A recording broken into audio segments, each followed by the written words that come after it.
Hey guys, what's up everyone? Welcome back to the channel. This is Shivam Dwivedi and you are watching ProTax अड्डा। दोस्तों आज है हमारी class number 20।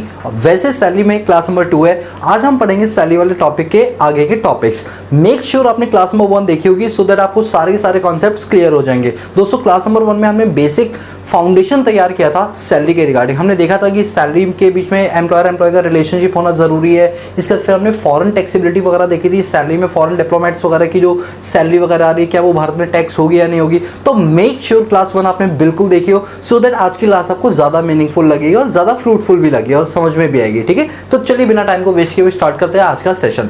देखिए आज के सेशन में हमारा एजेंडा होगा कि हम सैलरी के basic section, basic charging section के बारे में जाने, सेक्शंस के साथ साथ उसमें क्या क्या प्रोविजंस है उनकी हम बात करेंगे और कुछ फॉर्मेट्स के हम यहाँ पर बात करेंगे। तो चलिए शुरू करते हैं।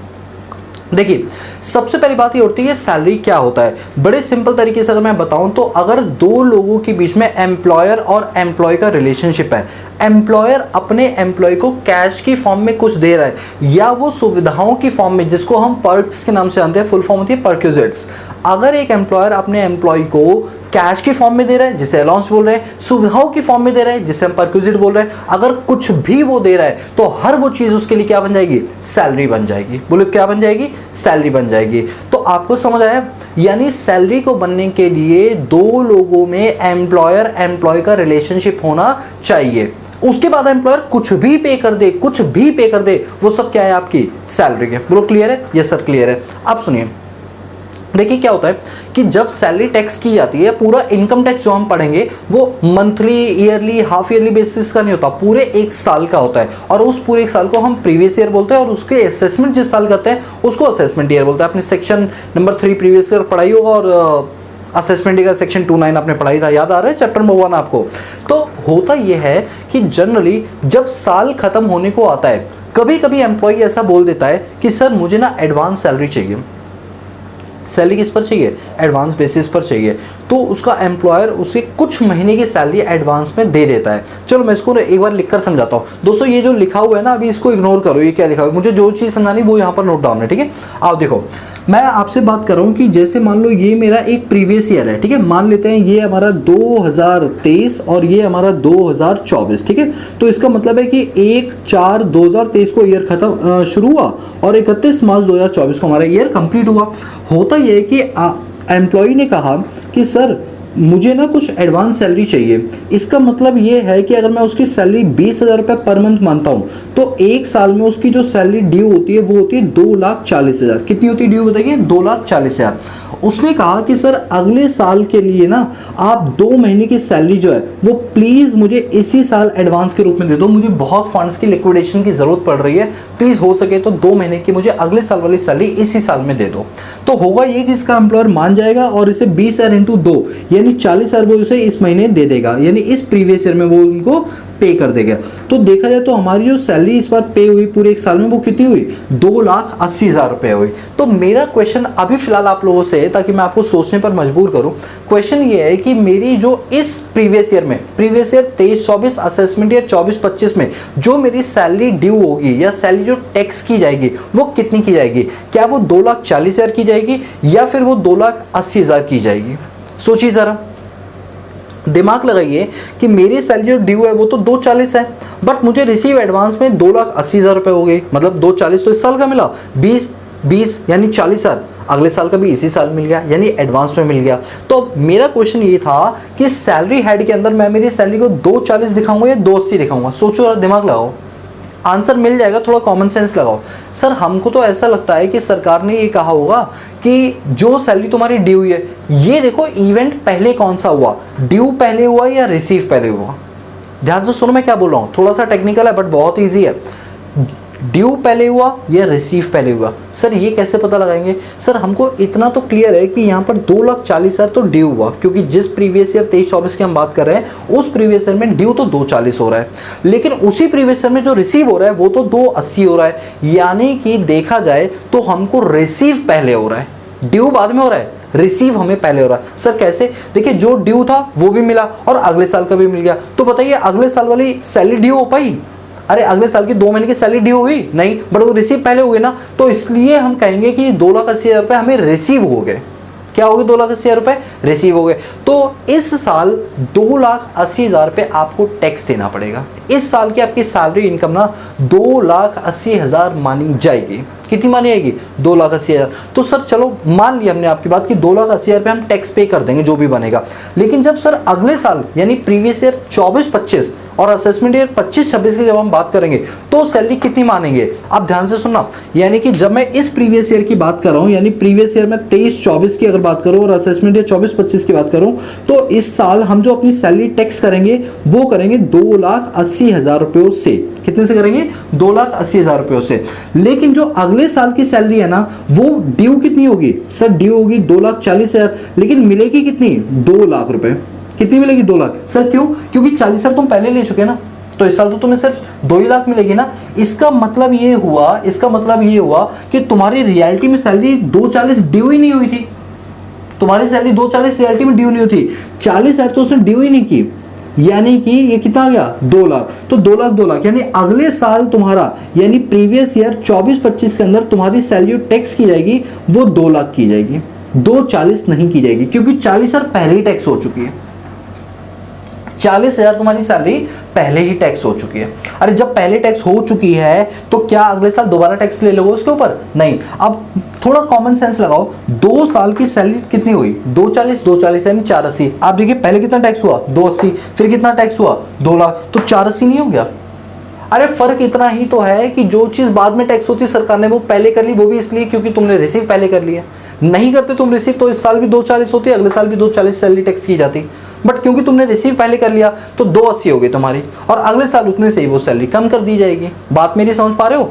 यानी कि सरकार ये बोलती है कि तुम्हारी सैलरी या तो ड्यू पहले हो जाए या रिसीव पहले हो जाए, जो भी दोनों में से पहले होगा हम उसको टैक्स करेंगे।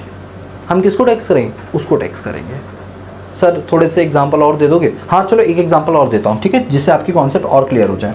तो क्वेश्चन ये है कि ये हमारा एक प्रीवियस ईयर है, ठीक है, उसकी सैलरी वही है 20,000 रुपये पर मंथ, ठीक है, 20,000 रुपये पर मंथ। तो उसकी सैलरी हर साल ड्यू होती है 2,40,000। ये सैलरी उसकी क्या हो रही है बताओ? ड्यू हो रही है। लेकिन जब इसको रिसीव हुई ना तो इस बेचारे को मात्र 2 लाख रुपए मिले। कितने रुपए मिले? 2 लाख रुपए मिले। अब मेरा क्वेश्चन आप लोगों से ये है कि ये बताइए कि उसकी सैलरी जो है वो ड्यू हुई है 2,40,000, ठीक है, बट उसको रिसीव हुई है 2 लाख रुपए। क्या हुई है रिसीव? 2 लाख रुपए। 40,000 यानी 2 महीने की सैलरी उसको नहीं मिली इस बार, यानी वो आगे कभी एडजस्ट होकर मिल जाएगी उसे, लेकिन फिलहाल अभी नहीं मिली है। तो क्वेश्चन मेरा ये है कि इस साल यानी 23-24 में जो ईयर है हमारा, इस प्रीवियस ईयर में सैलरी कितनी टैक्स की जाएगी? तो आंसर है 2,40,000। नहीं सर 2 लाख होना चाहिए। नहीं दोस्तों 2,40,000। अच्छा मुझे एक बात बताओ, पहले ड्यू होता है या पहले रिसीव होता है? सर कुछ भी हो सकता है। तो ये बताओ उसका ड्यू का हक कितना था? 2,40। मिला कितना? 2 लाख। ड्यू तो 2,40 हो गया था ना, सरकार ने कहा ड्यू बेस पर टैक्स दो। एक मिनट सर, जो सैलरी हमें मिली ही नहीं हम उस पर टैक्स क्यों दे? सरकार ने कहा नहीं, चुपचाप जितना बोला जा रहा है उतना करो, तुम 40,000 जो तुम्हें नहीं मिले उस पर भी टैक्स दो। चलो सर हमने दे दिया। तो जब तुम्हारा अगले साल आएगा ना, अब तुम ये बताओ तुम्हारे पास अगले साल सैलरी कितनी ड्यू होगी? सर अगले साल जो हमारी सैलरी ड्यू होगी वो वही अगेन 2,40 होगी, और अगले साल जो हमें रिसीव होगी वो 2,80,000 रिसीव होगी, क्योंकि 2,40 तो इस साल के मिलेंगे और 40,000 जो पिछले साल नहीं मिल पाए वो। तो अब अगर मान लो इस साल आपका टैक्स 2,40 पर आपने पे किया, कितने पर पे किया? 2,40,000 पे, तो अगले साल जो तुम्हारा टैक्स लगेगा वो 2,40 पे ही लगेगा, वो 2,40 पे लगेगा। जबकि रिसीव कितनी हुई है? 2,80,000 रुपए, क्योंकि इस 2,80,000 में 40,000 पिछले ही साल टैक्स हो चुकी थी तो वो हटा दिया जाएगा। तो इस साल तुम्हारी सैलरी कितनी टैक्स होगी? 2,40 ही टैक्स होगी।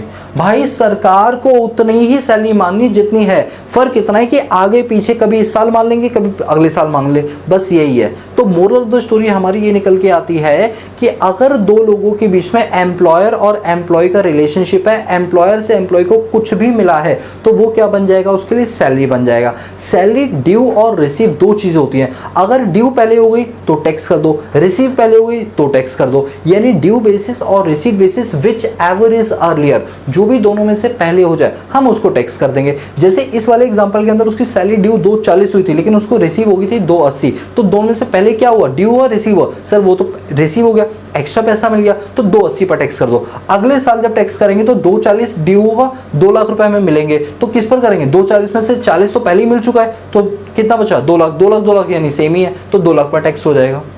यानी ड्यू बेसिस और receipt basis which ever is earlier पर ये टैक्स किया जाएगा। बोलो समझ आया? ये सर अब हमें कॉन्सेप्ट क्लियर हो गया।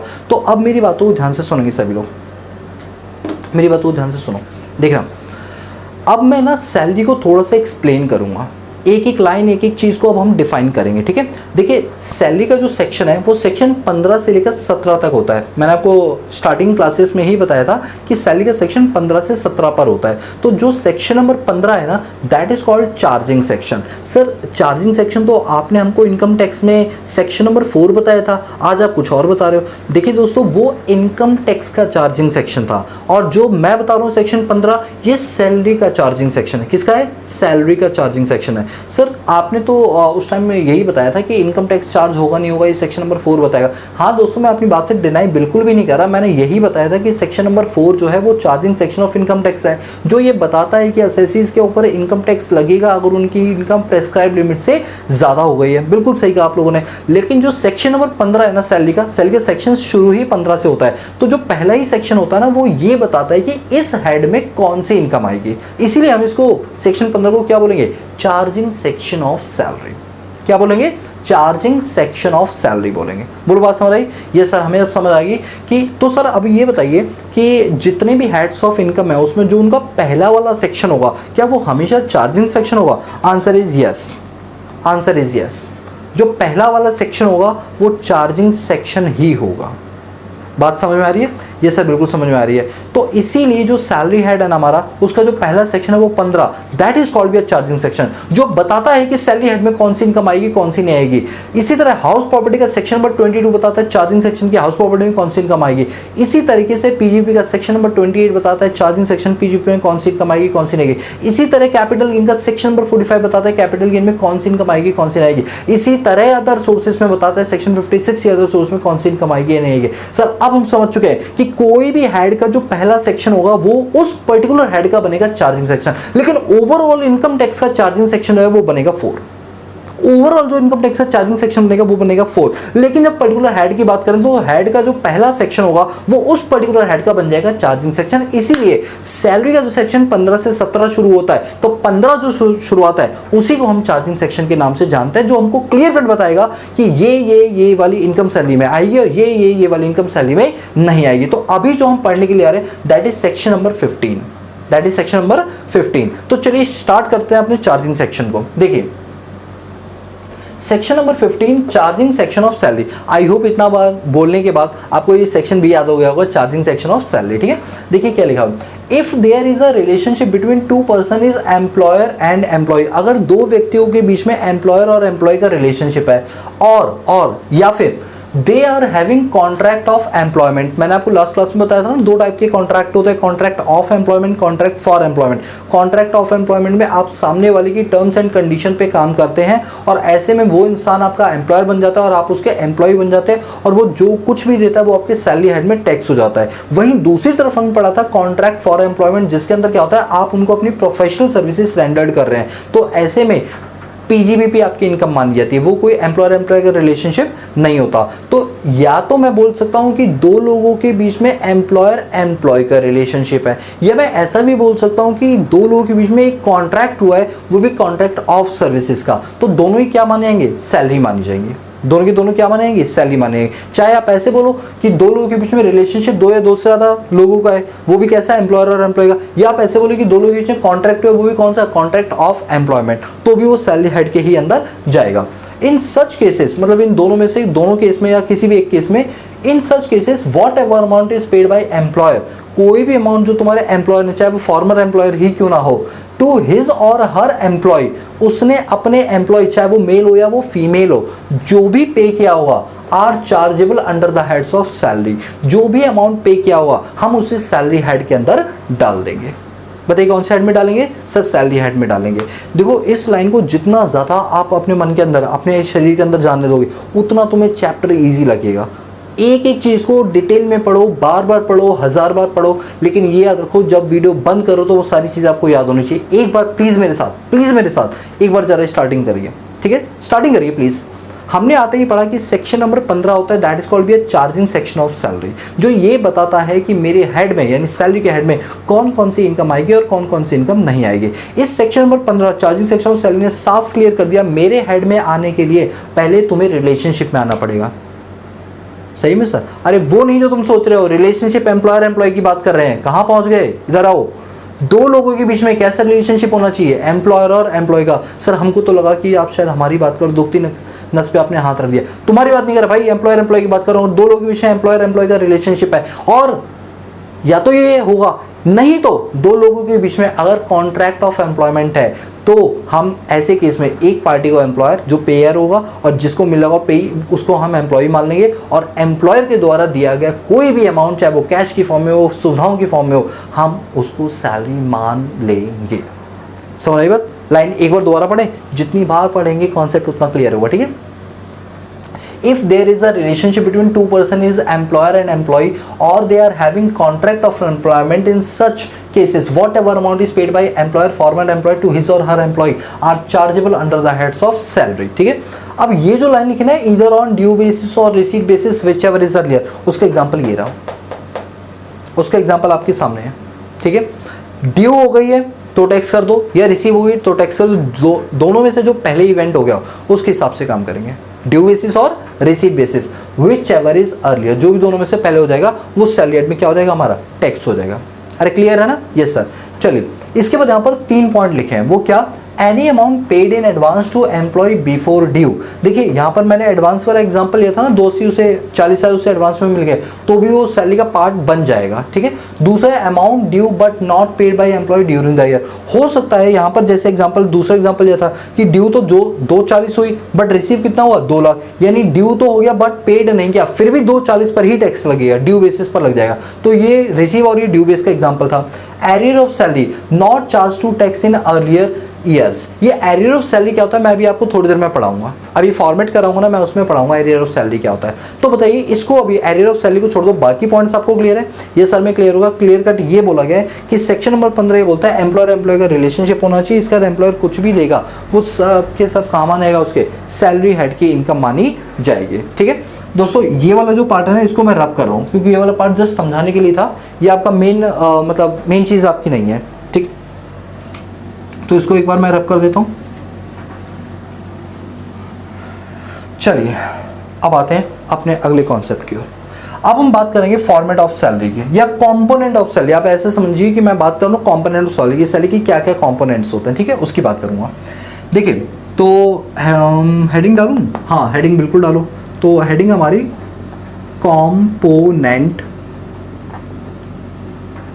Components of salary. ठीक है, चलिए सैलरी के क्या क्या कंपोनेंट होता है? देखिए सबसे पहला जो हमारा कंपोनेंट होता है उसको बोलते हैं बेसिक पे। बेसिक पे, सर ये बेसिक पे क्या होता है? सुनिए जरा।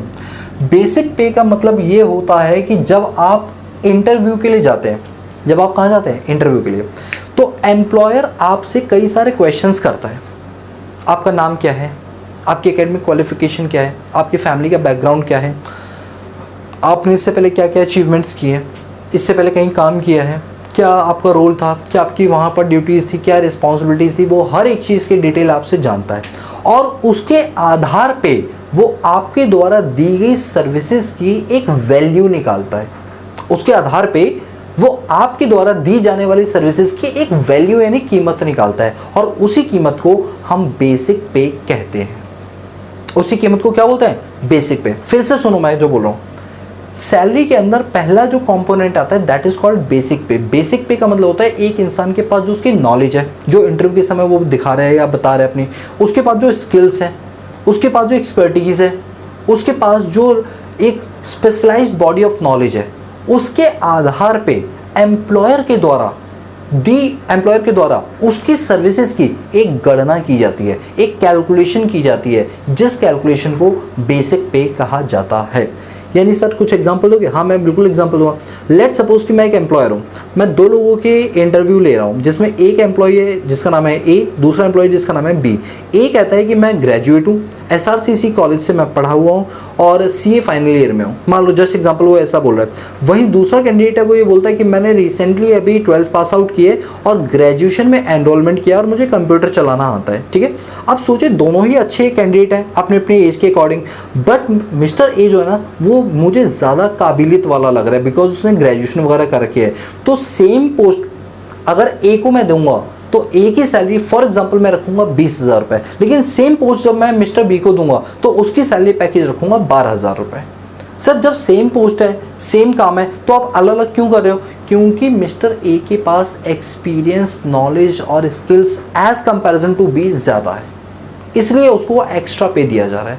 और उसी एक्स्ट्रा पे को हम क्या नाम देते हैं? बेसिक पे। उसी एक्स्ट्रा पे को क्या बोलते हैं हम? बेसिक पे। तो सर आप ये बोलना चाहते हो बेसिक पे का मतलब होता है कि जब एक एम्प्लॉय के पास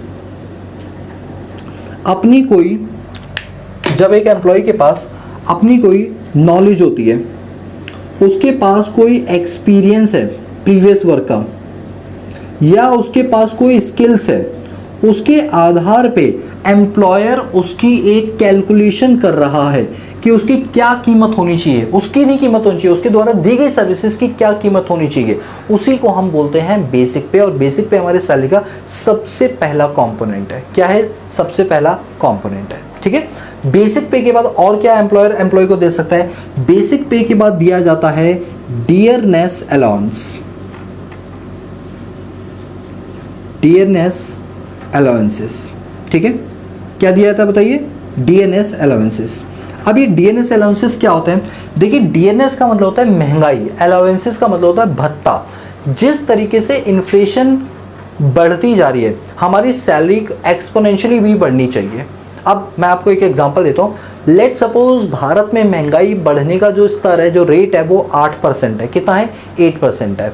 तो आपकी सैलरी हर साल मिनिमम 8% से बढ़नी ही चाहिए, क्योंकि अगर मान लीजिए आप 1 लाख रुपए महीना आज कमा रहे हैं, लेकिन 1 साल बाद अगर महंगाई को देखें तो 8% महंगाई बढ़ रही है, तो जो चीज़ आज आप 1 लाख रुपए में खरीद पा रहे हो, अगले साल वही चीज़ आप 1,08,000 में खरीद पाओगे। तो आपकी सैलरी भी महंगाई के अकॉर्डिंग बढ़नी चाहिए। वो रियलिटी में बढ़ना नहीं होता, वो तो महंगाई को कंपनसेट करने के लिए आपको एक अलाउंसेस दिया जा रहा है, जिसे क्या बोला जाता है? डीएनएस अलाउंस, यानी हिंदी में बोलते हैं इसको महंगाई भत्ता, ठीक है। तो मैं यहां लिखूंगा डीएनएस अलाउंस होता है to compensate the inflation rate. महंगाई को कंपनसेट करने के लिए दिया जाने वाला allowances is called DNS allowances. ये भी हमारी सैलरी का एक पार्ट होता है। बोलो क्लियर है? Yes sir. थर्ड होता है आपका जिसको हम बोलते हैं बोनस। थर्ड क्या होता है? बोनस, यानी आपकी सैलरी के अंदर बोनस का भी एक पार्ट होता है। अगर मैं आपसे पूछूं बोनस क्या होता है तो आप क्या आंसर देंगे? टू बी फ्रैंक, अगर हो सके तो प्लीज़ कमेंट करिए, हो सके तो प्लीज़ कमेंट करिए और मुझे बताइए कि बोनस का मतलब आप क्या जानते हैं। जो भी बताओ, सही हो गलत हो, उससे वो मैटर नहीं करता, आपका लिखना मैटर करता है कि आप कितने पंचुअल हो, कितनी बात को आप मान रहे हैं। आप बताइए प्लीज़ बोनस का मतलब आपके अकॉर्डिंग क्या होता है, ठीक है प्लीज़। तो देखिए, हो सकता है आप में से कुछ लोग ये बोलें कि बोनस का मतलब होता है जो दिवाली पर हमें मिलता है, जो होली वगैरह पे मिलता है, या मोस्टली दिवाली के केसेस में बोनस वगैरह एम्प्लॉयर से मिलता है, मालिक लोगों से मिलता है, उसे हम बोनस बोलते हैं। दोस्तों नहीं, आपने मीनिंग नहीं बताया। आपने तो ये बताया बोनस मिलता कब है, वो डेट बता दी, वो ओकेज़न बता दिया, आपने बोनस थोड़ी बताया। चलिए मैं आपको बताता हूँ बोनस क्या होता है। देखिए, बोनस का मतलब ये होता है कि जो एम्प्लॉयर है ना, वो अल्टीमेटली खुद काम नहीं कर रहा, एम्प्लॉयज़ उसके लिए काम कर रहे हैं। दिन रात मेहनत कौन कर रहे हैं? एम्प्लॉयज़ कर रहे हैं। तो अगर एम्प्लॉयज़ मेहनत ना करते तो क्या आज एम्प्लॉयर इस मुकाम पे पहुंच पाता? आप बताइए, नहीं पहुंच पाता ना। यानी एम्प्लॉयर आज इस मुकाम पे पहुंचा है तो वो एम्प्लॉयज़ की वजह से पहुंचा है, देखा जाए तो, और एम्प्लॉयज़ की वजह से वो पहुंचा है। तो ऐसे में जो कंपनी को प्रॉफिट हो रहा है उसमें कहीं ना कहीं एम्प्लॉयर का भी तो कंट्रीब्यूशन है या नहीं है? यस सर, बिल्कुल एम्प्लॉय का भी कंट्रीब्यूशन है, क्योंकि अल्टीमेटली वो प्रॉफिट एम्प्लॉय की वजह से हुआ है। अब जैसे मान लो कि 100 एम्प्लॉय हैं किसी ऑर्गेनाइजेशन में, उन्होंने मिलकर काम किया, मेहनत से काम किया और 1 करोड़ का प्रॉफिट हुआ। यानी वो 1 करोड़ का प्रॉफिट मालिक की बनाई हुई पॉलिसीज़ की वजह से ही नहीं हुआ, बल्कि एम्प्लॉयज़ की मेहनत की वजह से भी हुआ है। तो ऐसे में क्या होता है कि एम्प्लॉयर बोलता है एम्प्लॉय को कि अगर तुम मन लगा के काम करोगे और मन लगा के काम करने पर अगर तुमने अच्छे से काम किया और हमारी कंपनी को पिछले साल के कंपैरिजन एक्स्ट्रा प्रॉफिट हुआ, तो उस एक्स्ट्रा प्रॉफिट का एक हिस्सा मैं तुम्हारे साथ भी शेयर करूंगा।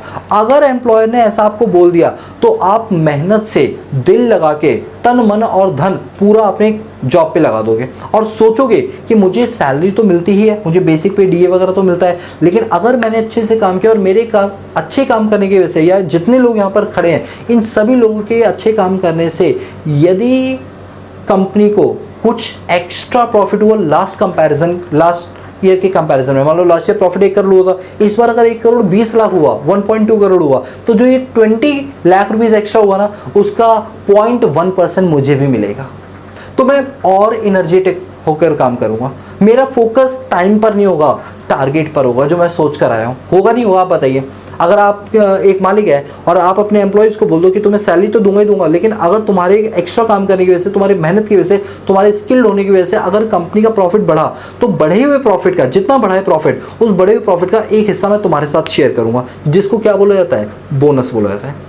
वो बात अलग है कि एम्प्लॉयर ये बोनस जो होता है ना, वो पूरे साल में हर महीने नहीं पे करता, वो स्पेशल ओकेजन दिवाली वाले दिन दे देता है, ये बोलकर कि भाई दिवाली में सबको पैसों की ज़रूरत होती है, लक्ष्मी की पूजा की जाती है, तो चलो ये बोनस पूरे साल का इकट्ठा करके हम दिवाली वाले दिन देते हैं, तो एम्प्लॉय बहुत ज़्यादा खुश हो जाएगा। यानी ये होता है रियलिटी में बोनस। इसका मतलब सर आप ये बोलना चाहते हो बोनस ये दिवाली वाली कुछ नहीं होता? यस, मैं बोल रहा हूँ कि दिवाली वाली कोई बोनस नहीं होता, बल्कि रियलिटी में जो बोनस होता है वो बोनस होता है कि जो मालिक ने इसलिए दिया है कि इस साल उसको एक्स्ट्रा प्रॉफिट हुआ और वो उस एक्स्ट्रा प्रॉफिट को अपने एम्प्लॉयज़ के साथ भी शेयर कर रहे हैं, सो दैट एम्प्लॉय मोटिवेटेड रहे, जिसके लिए बाकायदा गवर्नमेंट ने रूल तक बनाए हुए बोनस एक्ट 1965 कि कैसे कैसे कितना कितना बोनस देना है, किन किन संस्थाओं के लिए बोनस देना जो है वो मैंडेटरी है। हर एक चीज़ उन्होंने जो है क्लैरिफाई किए हुए बोनस एक्ट के अंदर। ठीक है, चलिए, तो बोनस आप समझ गए। बोनस का मतलब क्या होता है?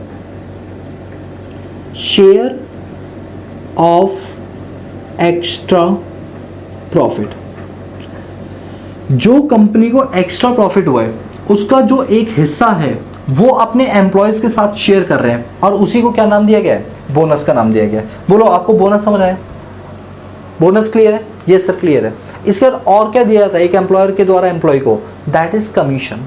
क्या दिया जाता है? कमीशन।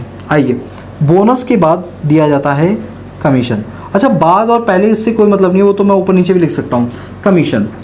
कमीशन कह लो या कुछ फीस कह लो, इन दोनों का मतलब सेम होता है। कुछ लोग उसको कमीशन का नाम देते हैं, कुछ लोग उसको फीस का नाम देते हैं। ये क्या होता है?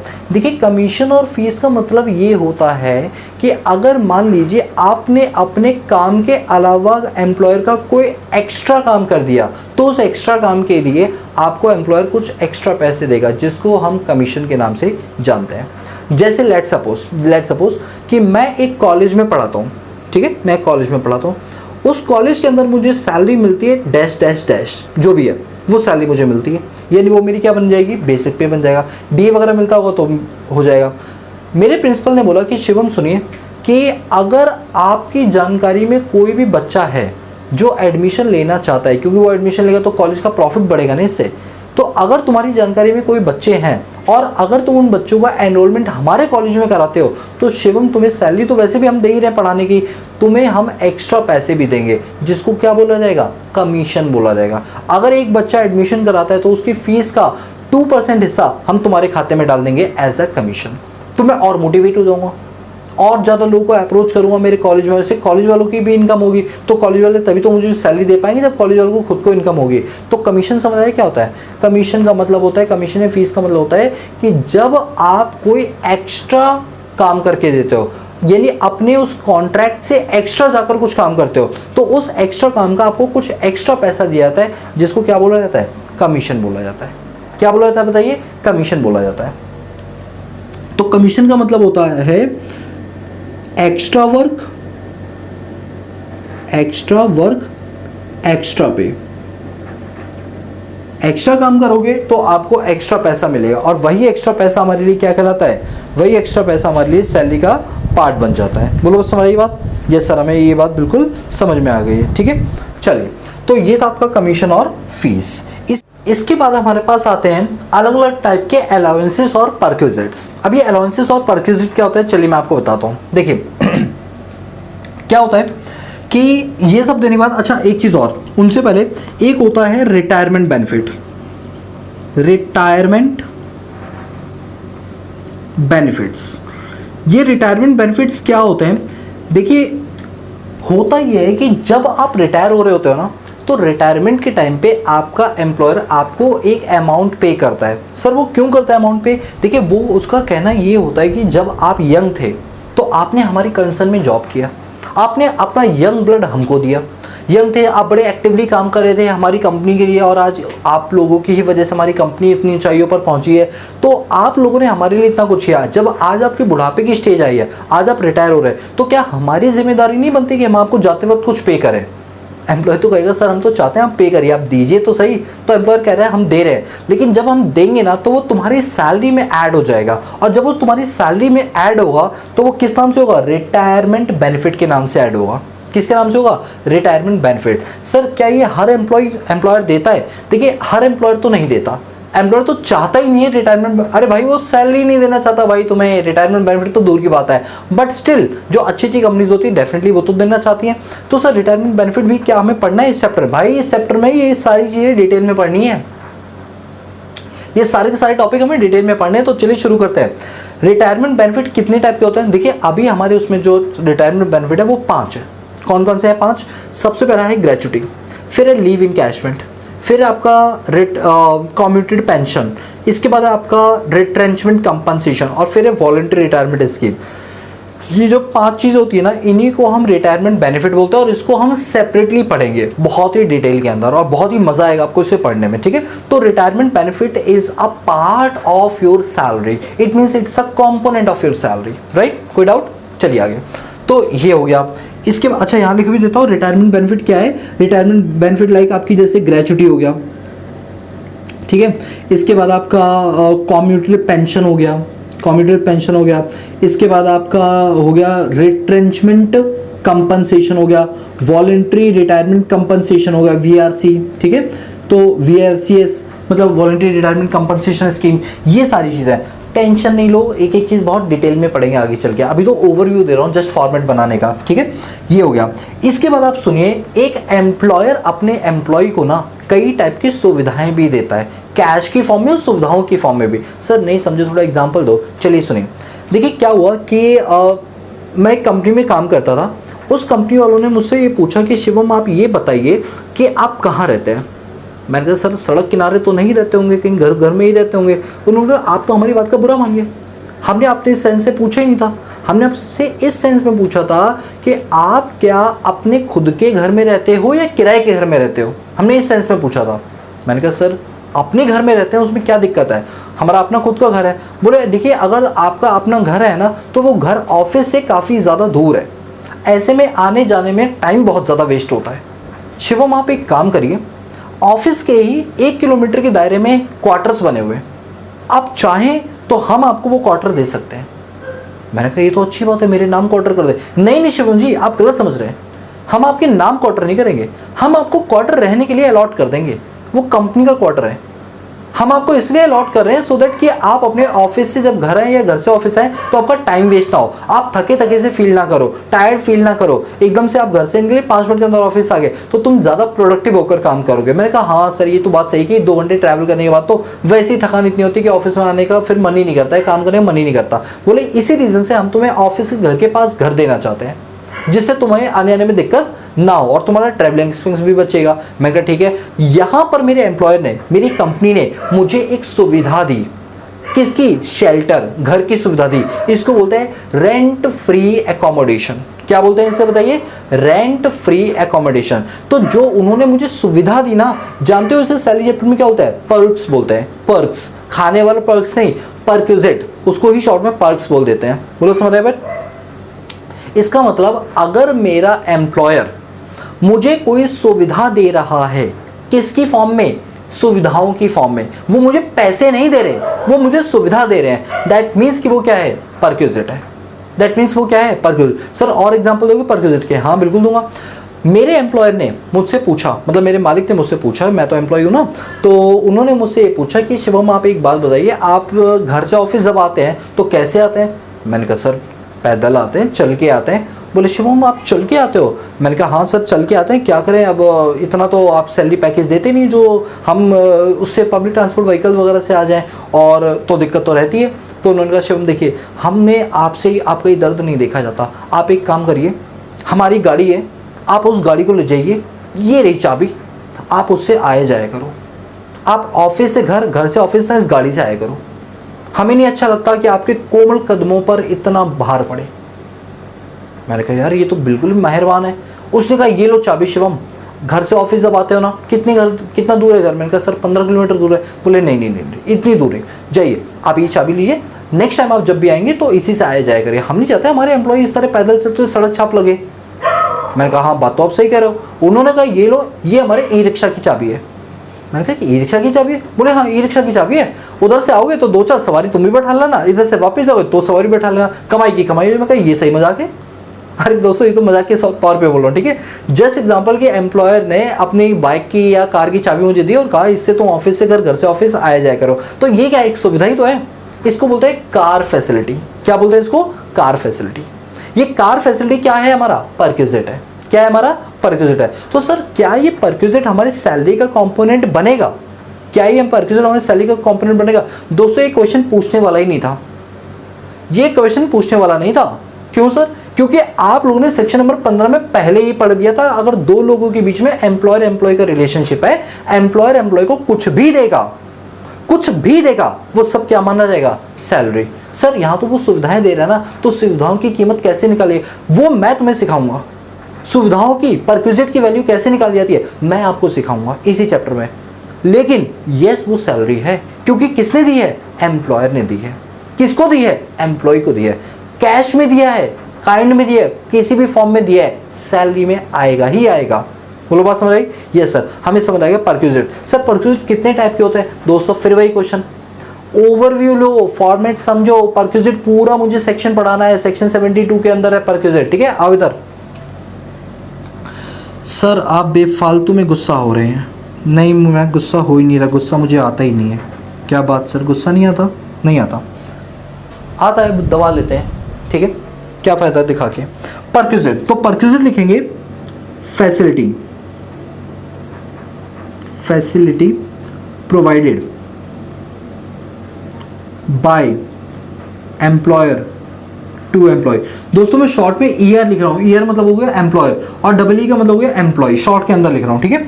तो ये तो हो गया आपका परक्विजिट। इसी तरीके से एक चीज और दी जाती है जिसको बोला जाता है अलाउंसेस। क्या बोला जाता है? अलाउंसेस। अलाउंसेस का मतलब होता है कि जब आप कोई सुविधा देते हैं और उसके बदले आप कैश पे करते हैं, cash payment, cash payment for the facility. आपने कैश पे किया है उस फैसिलिटी के लिए। मतलब अब की बार क्या है सर, एग्जांपल दो जरा। देखिए एग्जांपल सुनिए, मैंने कहा सर ऐसा ही है, जो चाबी आपने ई रिक्शा की दी है सर, मेरी वैल्यू ऐसी नहीं है कि मैं ई रिक्शा लेकर जाऊंगा, गली मोहल्ले में लोग क्या कहेंगे, ये ऑफिस जाता है या ई रिक्शा चलाता है कहीं पर। सर नो, ई रिक्शा नहीं। आपको इतनी ही टेंशन है, आप एक काम करिए, आप मुझे महीने के 5-10 हज़ार रुपये दो, मैं उससे ओला उबर या कैब वगैरह कर लूँगा या ऑटो रिक्शा कर लूँगा, उससे आऊँगा जाऊँगा। एम्प्लॉय ने कहा ठीक है गुस्सा मत हो, दो चाबी दे दो हमें, ये लो पैसा लो, आया जाया करो। ट्रांसपोर्ट अलाउंस, क्या बोलते हैं इसको?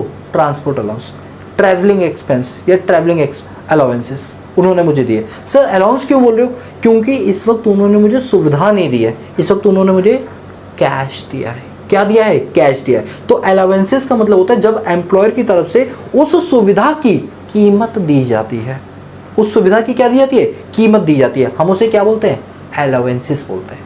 क्या बोलते हैं बताइए? अलाउंसेस बोलते हैं, ठीक है। तो सर अब हमें क्लियर हो गया, परक्विजिट और अलाउंसेस दोनों एक दूसरे के अपोजिट है। परक्विजिट सुविधाओं को बोलते हैं, अलाउंसेस उन्हीं सुविधाओं के बदले अगर आपको कैश मिल जाए तो बोलते हैं। सर अलाउंसेस के एग्जांपल दोगे? हाँ बिल्कुल दूंगा। जैसे चिल्ड्रन एजुकेशन अलाउंस, एम्प्लॉयर ने एम्प्लॉय को बोला तुम्हारे बच्चे मेरे बच्चे, एम्प्लॉय बोला क्या? एम्प्लॉयर बोला अरे समझो बात को, तुम्हारे बच्चे तो हैं तो क्या हुआ, मेरी भी तो जिम्मेदारी बनती है, जब उनका बाप हमारे लिए इतना कुछ कर रहा है तो उसके बच्चों के लिए हम क्यों ना करें। हाँ आप सही बोल रहे हो। तो तुम्हारे बच्चे मेरे बच्चे, तुम्हारे बच्चों के पढ़ाने की जिम्मेदारी मेरी। एम्प्लॉय बोला बहुत अच्छी बात है, ये तो तुमने जिम्मेदारी ली है, मैं हर बच्चे के लिए 5-5 हज़ार रुपये हर महीने दूंगा। मुझे एक बात बताओ, ये सुविधा है या अलाउंसेस है। क्लियर करो सर, ये है अलाउंसेस। क्या नाम दो इस प्यार को, क्या नाम दो सर? Children education allowance. क्या नाम देंगे? Children education allowance. इन बच्चों के रहने के लिए हॉस्टल की सुविधा मैं दूंगा, हॉस्टल की सुविधा। यहां पर ध्यान दिए, पैसा नहीं मिला, सुविधा मिल रही है। क्या है ये? परक्यूजिट। क्या है ये? परक्यूजिट। एम्प्लॉय को बोला यार तुम कैसे ढीले ढाले से लग रहे हो, जाओ जिम करके आओ, ये लो कट लिफ्ट का मेंबरशिप कार्ड, जाके जिम करके आओ।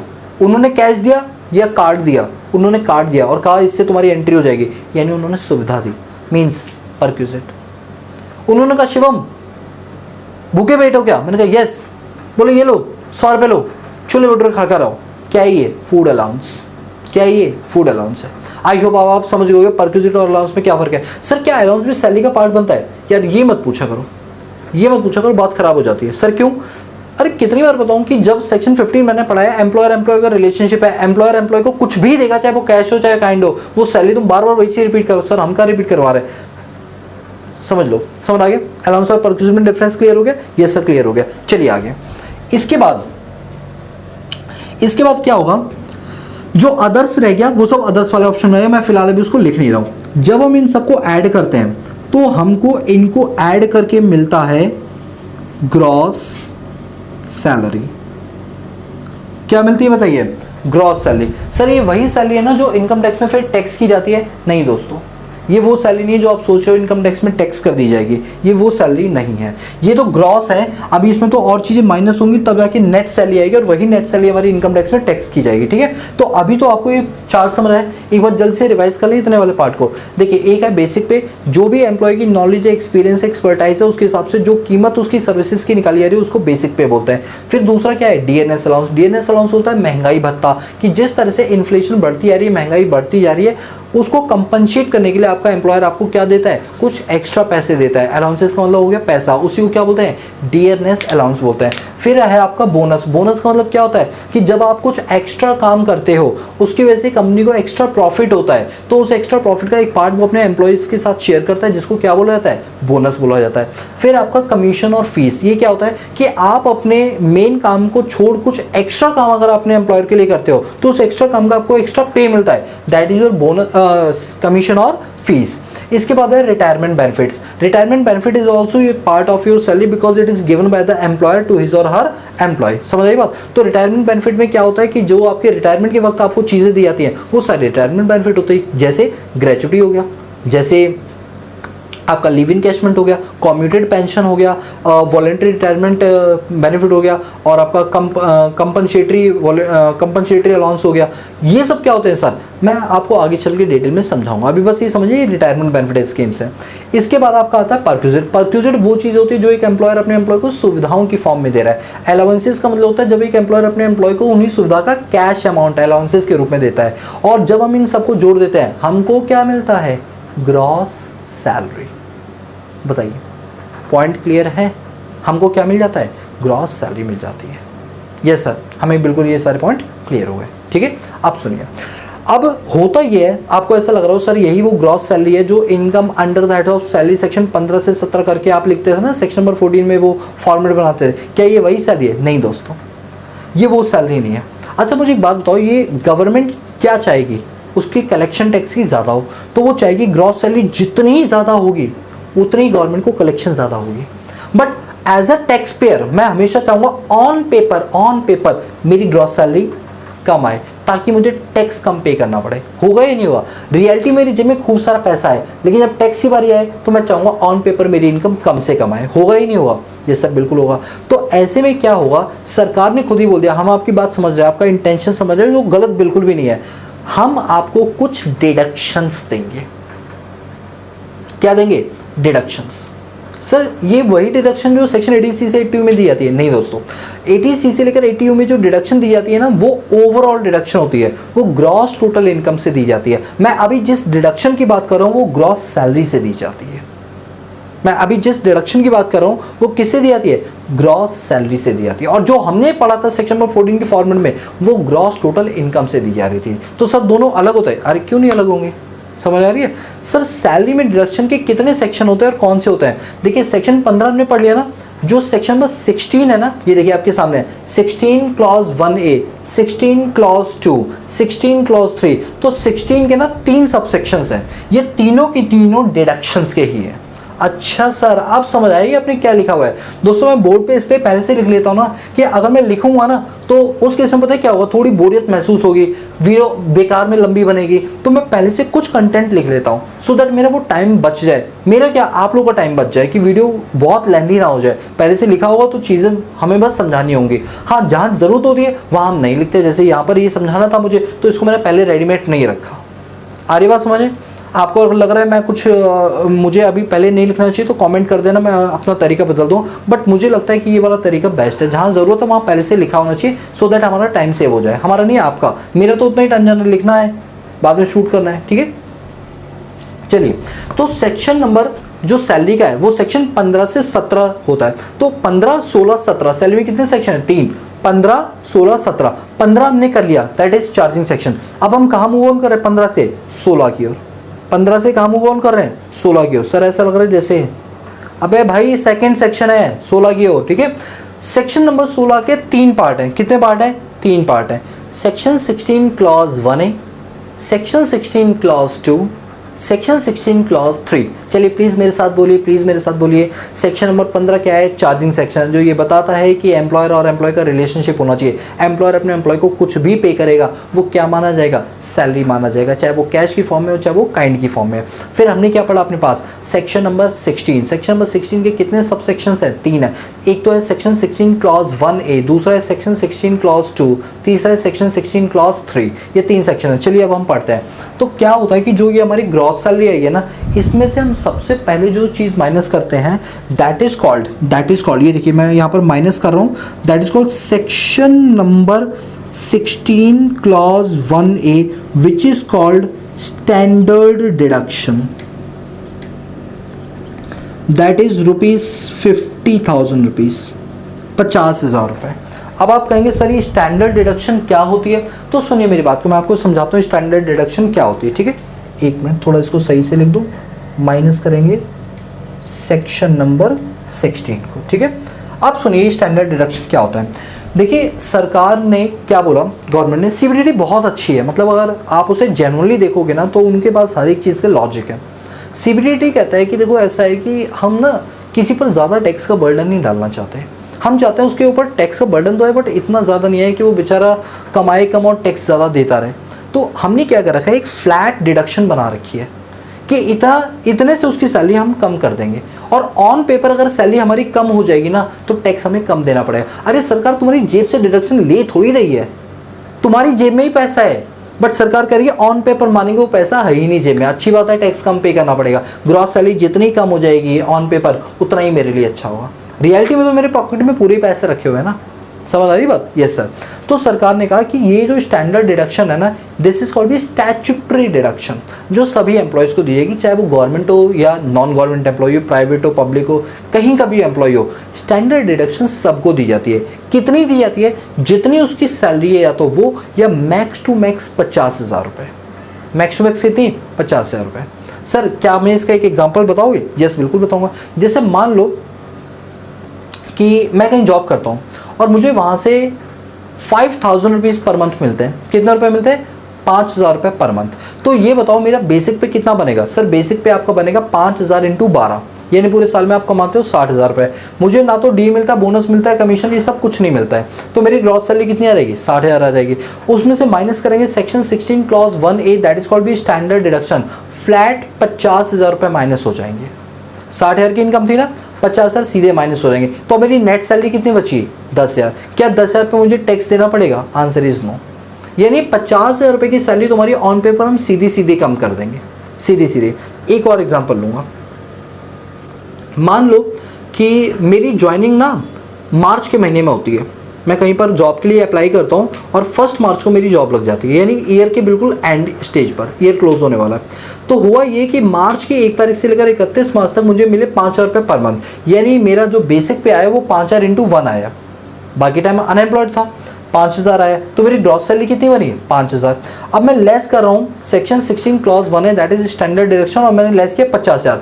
5 में से 50,000 जाएंगे तो बचेगा माइनस का 45,000, और मैं सरकार को बोला सरकार रिफंड चाहिए मुझे, 45,000 मुझे अब तुमसे चाहिए, क्योंकि तुमने बोला था छूट कितनी दोगे? 50,000, जबकि मेरी सैलरी ही कितनी है? 5,000, तो 45,000 वापस करो। गवर्नमेंट कह रही है वाह बेटा वाह, इधर हम तुमको एग्जाम्शन देकर खुश करना चाह रहे हैं, उल्टा तुमने, मतलब वही बात है ना, इंडियन को उंगली पकड़ाई, आपने हाथ पकड़ लिया। ये एम्प्लॉय क्या बोल रहे, देखो चरसगांधा फूक कर आया, ये बोल रहे सर आपने ही तो एग्जांपल दे रहे थे। अरे भाई सुनो तो, बेसिक सैलरी कितनी है? 5,000 रुपये पर मंथ, तो सर 12 से मल्टीप्लाई करो ना। अरे जब मेरी जॉब ही एक मार्च को लगी है, तो एक ही महीने की तो सैलरी बनी ना उस प्रीवियस ईयर में।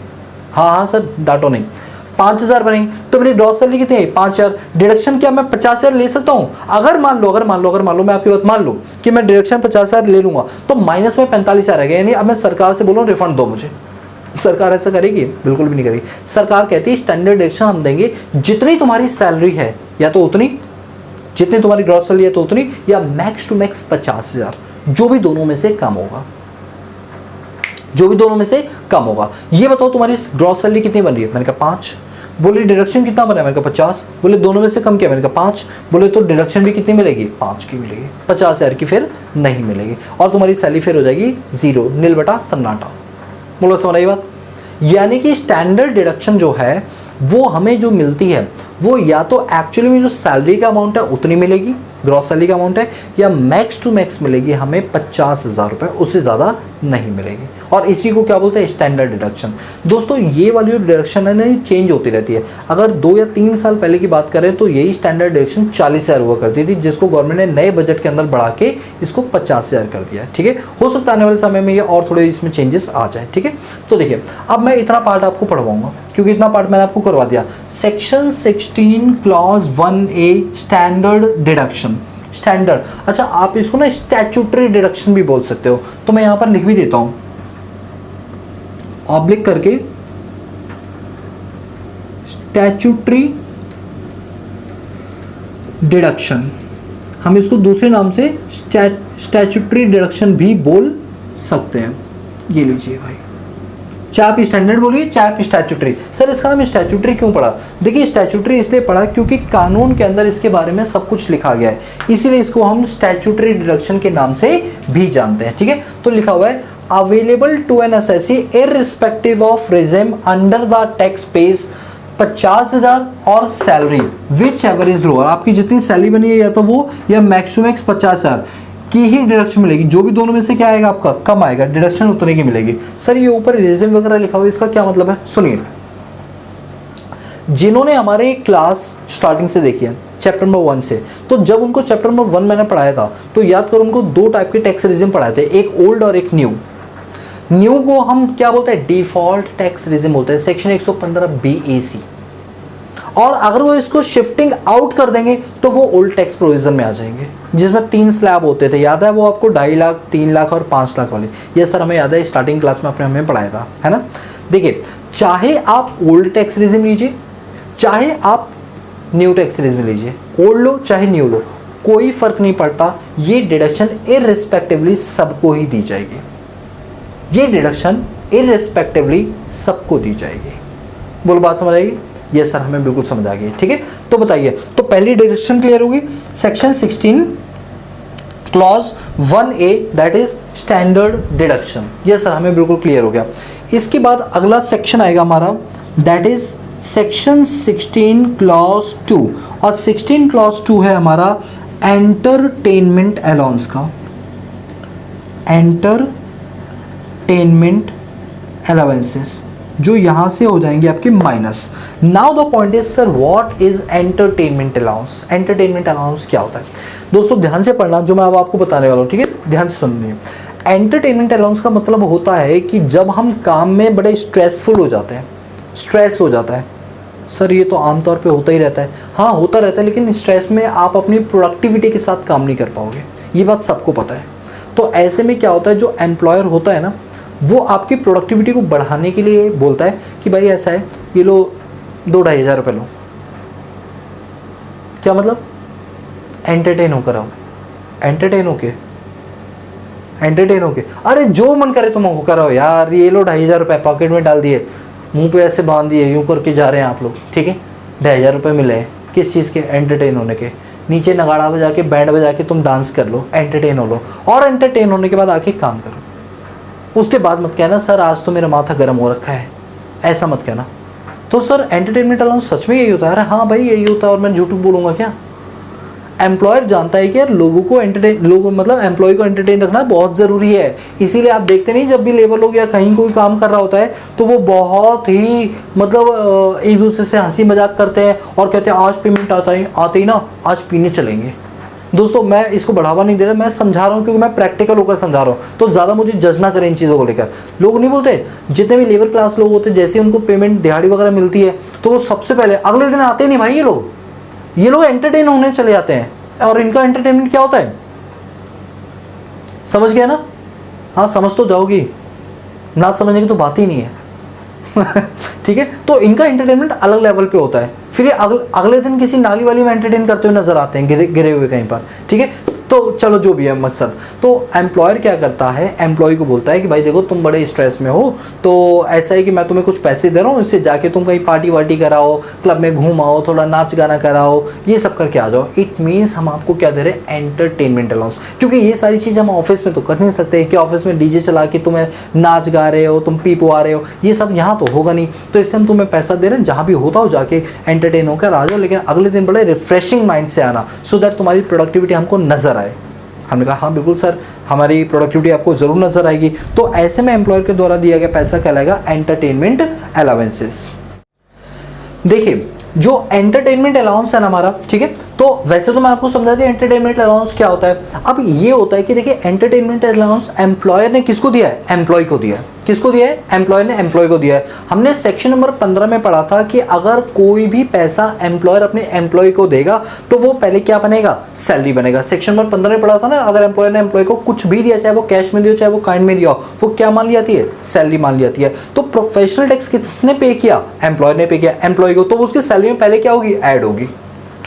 सबसे पहले क्या होगी, ऐड होगी। सर वो कहाँ ऐड होगी, ये देख रहे हैं अलाउंसेस वाला कॉलम, इसके अंदर जितने भी अलाउंसेस है वो सब यहाँ पर आ जाएंगे। तो जो प्रोफेशनल जो एम्प्लॉयमेंट क्या है, सॉरी हमारा एंटरटेनमेंट अलाउंस, एंटरटेनमेंट अलाउंस जो होता है ना, जब एम्प्लॉयर एम्प्लॉय को देगा तो वो सैलरी का पार्ट बनेगा, तो वो पहले अलाउंस में क्या हो जाएगा, जाकर ऐड हो जाएगा।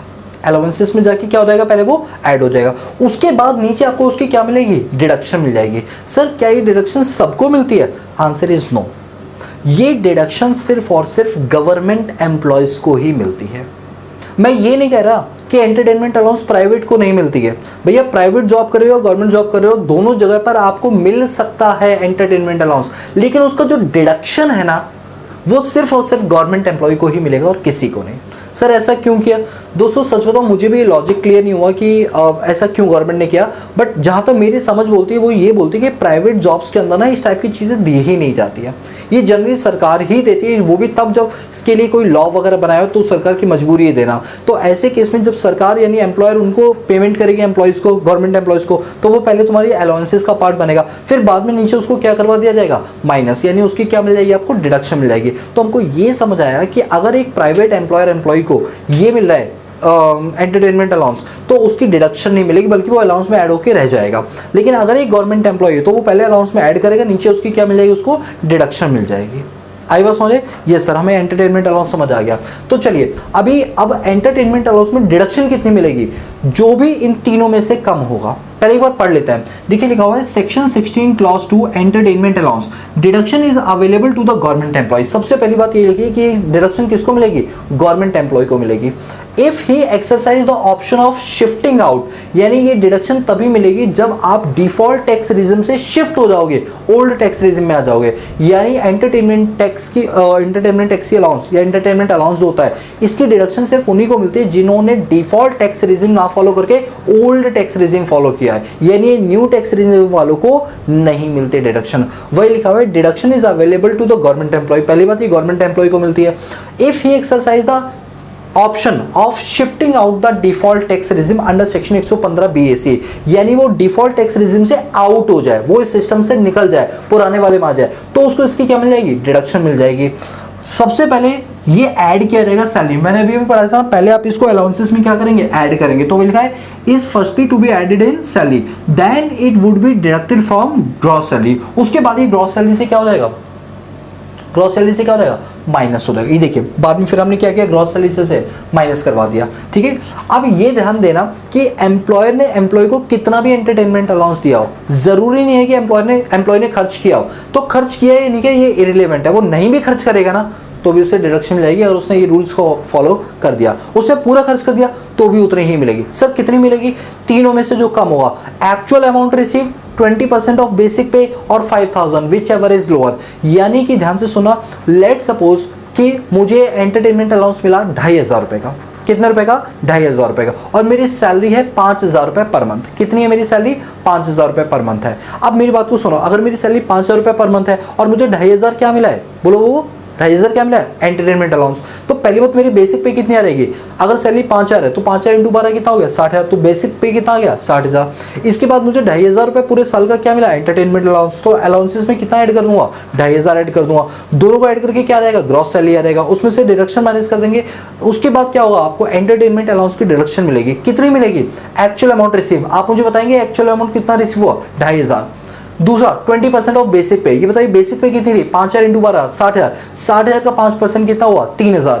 कितना हुआ, 60000 का 20%, सॉरी 60000 का 20% है ये तो ये हुआ आपका 12000, ठीक है। 60000 का 20% कितना हुआ, 12000, ठीक है। तो 12000 हो गया, और 5000, तीनों में से जो सबसे कम है उतनी डिडक्शन मिलेगी। बताओ सबसे कम क्या है, 2500। हमारे वाले एग्जाम्पल में क्या है, 2500 सबसे कम, तो आपको डिडक्शन कितनी मिलेगी, मैक्स 2500 की मिलेगी। आई बात समझे।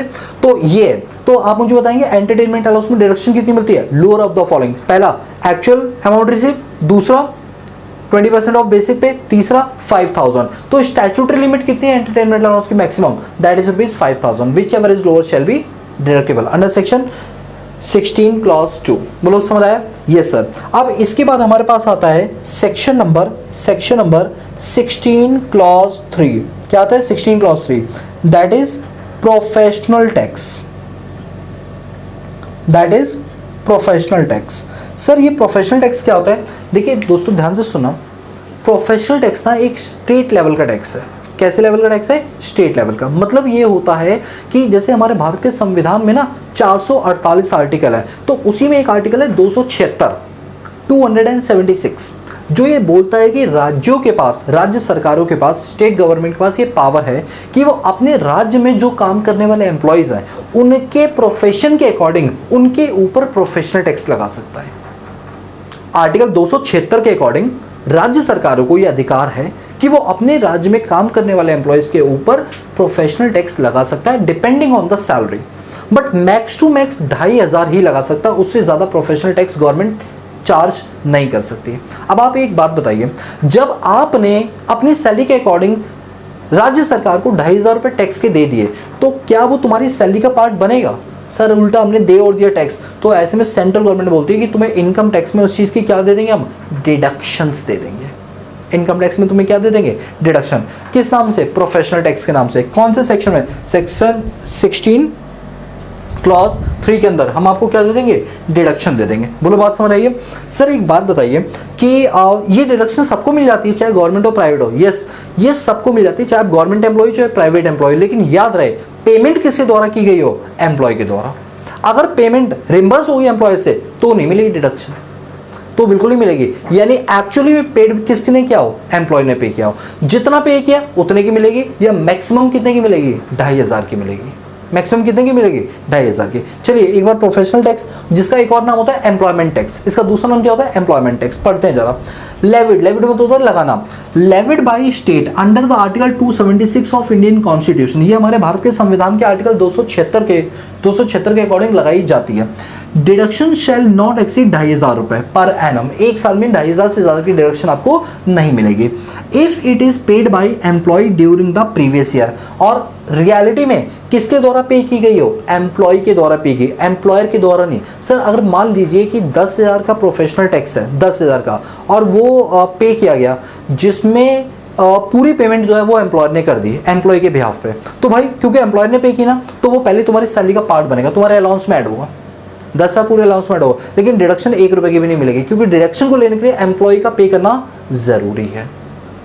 सर अगर मान लीजिए 10,000 रुपये प्रोफेशनल टैक्स है, जिसमें आधा एम्प्लॉयर ने दिया आधा एम्प्लॉय ने दिया, तो पहली बात तो देखिए जो एम्प्लॉयर ने 500 रुपये दिए ना, वो तुम्हारी सैलरी में ऐड होगा अलाउंसेस के अंदर, सबसे पहली चीज़। दूसरा, जो तुमने पे किया ना 5,000, तुम्हें अपने वाले की डिडक्शन मिलेगी, जितना पे किया और 2,500, विच एवर इज लोअर। कितना पे किया 5,000, 2,500 मैक्सिमम, कितना लोअर है 2,500, तो तुम्हें तुम्हारे वाले की 2,500 की डिडक्शन मिल जाएगी। वही लिखा हुआ है, दोबारा पढ़ते हैं एक बार। Levied by state under article 276 of Indian constitution, deduction shall not exceed 2,500 रुपये per annum if it is paid by employ during the previous year, but it can not be more than 2,500 रुपये per annum. ठीक है, as employ paid professional tax, और employ के द्वारा पे किया होना चाहिए। और एक बात मैं आपको बता दूं, मान लीजिए कि प्रोफेशनल टैक्स एम्प्लॉय पिछले 3 सालों से नहीं दे रहा, उसने इकट्ठा दे दिया, तो इकट्ठे की डिडक्शन उस साल मिल जाएगी। मान लीजिए हर साल प्रोफेशनल टैक्स लगता है किसी एम्प्लॉय के ऊपर 2-2 हज़ार रुपये, और उसने 3 साल से पे नहीं किया, तो जब वो इकट्ठी पेमेंट करेगा ना, किसी साल मान लो उसने 6,000 पूरी इकट्ठी पेमेंट कर दी, तो उस पर्टिकुलर ईयर में 2,500 से ज़्यादा उसे मिलेगी, 6,000 पूरी मिल जाएगी, क्योंकि पीछे के सालों में उसे डिडक्शन नहीं मिल पा रही थी, क्योंकि उसने एक्चुअली पे नहीं किया था, तो अब उसे इकट्ठी एक साथ 1 साल में मिल जाएगी। सर एक एग्जाम्पल दो ना। अरे सुनो, देखो सन 18-19, 19-20, 20-21 में प्रोफेशनल टैक्स था 2-2 हज़ार रुपये, जो ड्यू होता जा रहा, बट आपने कभी पे नहीं किया। क्योंकि आपने पे नहीं किया, तो उन 3 सालों के अंदर तुम्हारी कंप्यूटर शीट में कभी तुम्हें डिडक्शन नहीं मिलेगी, क्योंकि ये पेड बेसिस पर होती है, जब पे करोगे तभी मिलेगी। आपने 21-22 के अंदर पूरा का पूरा पेमेंट कर दिया 6,000 रुपये का, तो उस साल आपको 6,000 की पूरी डिडक्शन मिलेगी। सर आपने तो बोला 2.5 से ज़्यादा नहीं मिलेगी, हाँ, लेकिन इस वाले केस में मिल जाएगी, बिकॉज ये 1 साल का नहीं 3 सालों का मिला के है। ठीक है सर, अब हमें क्लियर हो गया। वही लिखा है, if professional tax is reimburse. अच्छा, अगर प्रोफेशनल टैक्स रिम्बर्स कर दिया गया एम्प्लॉयर के द्वारा, यानी एम्प्लॉयर ने पे कर दिया, तो पहले ये तुम्हारी सैलरी का पार्ट बनेगा, बट इसकी डिडक्शन आपको नहीं मिलेगी। If professional tax reimburse directly by the employer on behalf of the employee, so it is firstly included in salary and then get deduction. अच्छा, एम्प्लॉय ने दिया तो एक्चुअली पे तो किया ना, एम्प्लॉयर ने पे किया, तो भी डिडक्शन आपको मिल जाएगी, बट पहले ही तुम्हारी सैलरी में ऐड होगी। Deduction is given if employee exercise the option shifting out the default tax regime under section 115 BSC. ये डिडक्शन तुम्हें तभी दी जाएगी जब तुम ओल्ड टैक्स रेजिम में आओगे। न्यू टैक्स रेजिम के अंदर तुमको कोई डिडक्शन नहीं दी जाएगी, यानी कि सेक्शन 16 क्लॉज 2 और सेक्शन 16 क्लॉज 3, इन दोनों की जो डिडक्शन है वो न्यू वाले में नहीं मिलेगी, ओल्ड वाले में मिलेगी। जबकि सेक्शन 16 क्लॉज 1 की डिडक्शन ओल्ड को भी मिलेगी और न्यू को भी मिलेगी। दोस्तों ये बात जानना बहुत ज़रूरी है, क्योंकि क्लाइंट आएंगे दिक्कत में कर दोगे तुम लोगों ने, तो क्लियर रखो हर चीज़। ये 2 डिडक्शन ओल्ड टैक्स वालों को ही मिलेंगी, न्यू वालों को नहीं मिलेगी, नहीं मिलेगी, नहीं मिलेगी।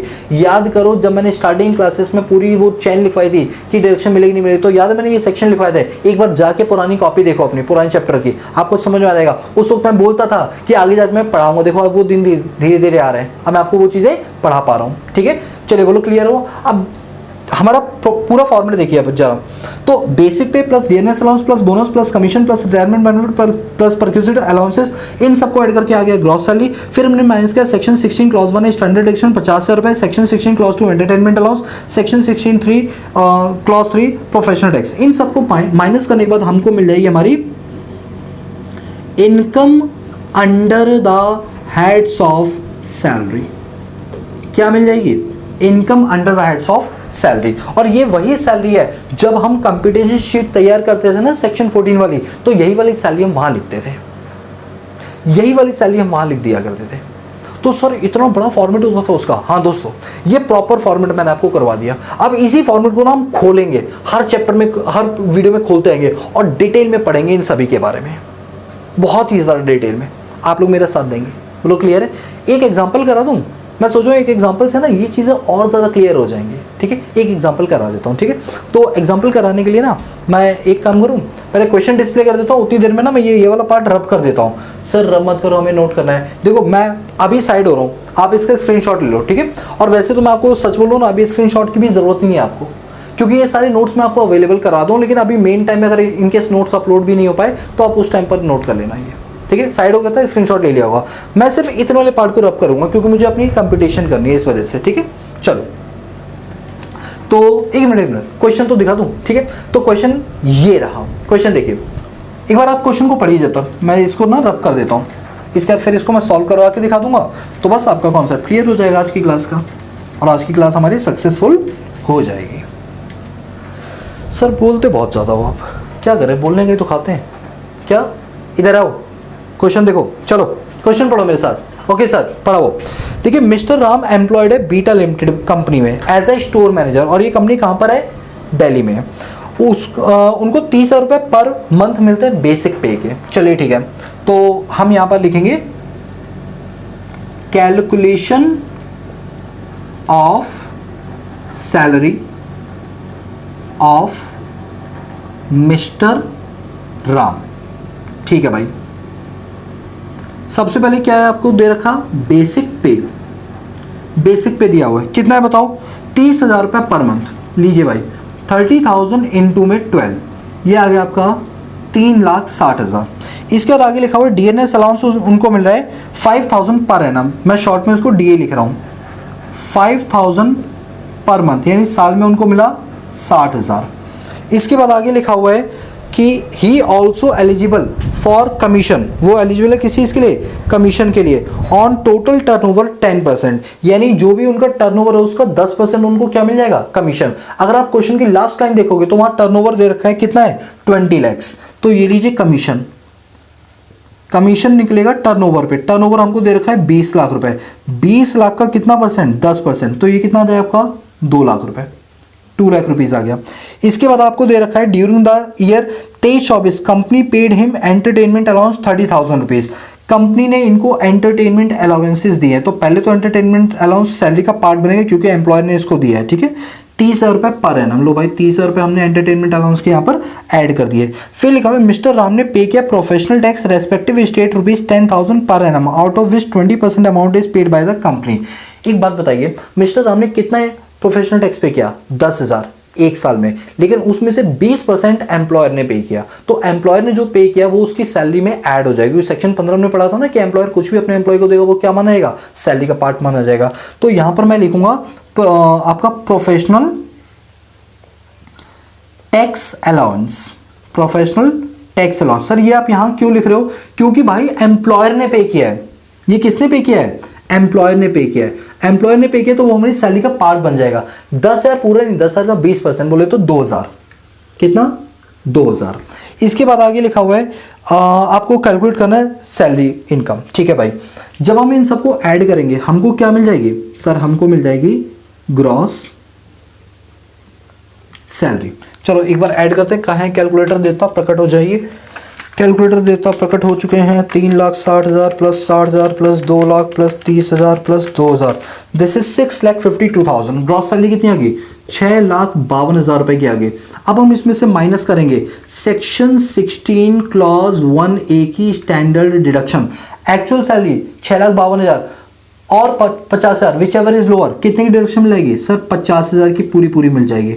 इसके बाद हम माइनस करेंगे section 16 clause 2 that is entertainment allowances. अब बहुत से बच्चे एंटरटेनमेंट अलाउंस को जो है ना करके आ जाएंगे, भाई नहीं मिलेगी entertainment allowance, not applicable. Sir क्यों क्यों क्यों? उसको तो मिला था। भाई एंटरटेनमेंट अलाउंस की डिडक्शन गवर्नमेंट एम्प्लॉय को मिलती है। किसको मिलती है? गवर्नमेंट को। ये बंदा मिस्टर राम प्राइवेट कंपनी में। सर आपको ऐसा था अरे आगे लिखा हुआ है प्राइवेट, सॉरी सर। ठीक है, अरे बात समझ आ रही है? कोई दिक्कत तो नहीं? चलिए, इसकी डिडक्शन नहीं मिलेगी।